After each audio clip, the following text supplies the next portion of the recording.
Have mercy upon me, O Lord, for I am weak. O Lord, heal me, for my bones are vexed. Psalms chapter 6 verse 2.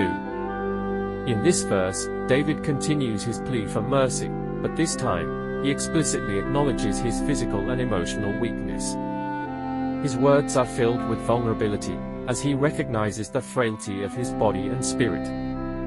The mention of his bones being vexed points to the deep distress that David is experiencing. It is not just a superficial or temporary feeling, it is a profound affliction that affects him at his very core. This verse reveals the extent of David's suffering and his utter dependence on God for healing and restoration.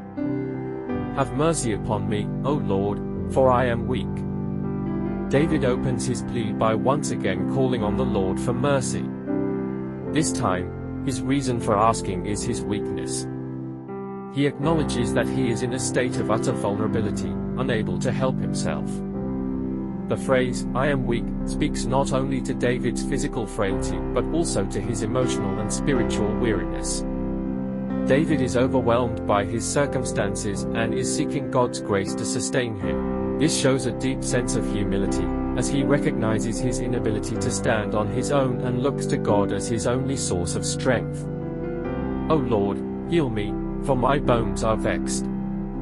David's plea for healing is not just for physical healing, but for a complete restoration of his being. His bones are vexed, meaning that his entire body is troubled and in distress. The word vexed suggests a deep agitation, a sense of being weighed down by an overwhelming burden. David uses this imagery to describe the intense anguish he is experiencing, both physically and emotionally.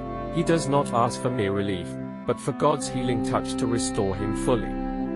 The intensity of his words highlights the depth of his pain and his reliance on God's power to heal him.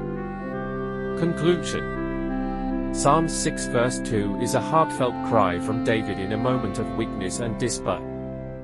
He is fully aware of his frailty and suffering, both physically and spiritually, and he turns to God as his only source of mercy and healing. This verse beautifully illustrates the balance between acknowledging our own limitations and seeking God's divine intervention.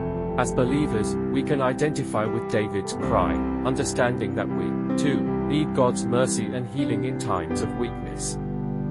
His words remind us that in moments of pain and distress, God is the source of restoration and strength. This prayer calls us to humbly recognize our need for divine assistance and to trust in God's compassion to bring healing to our lives.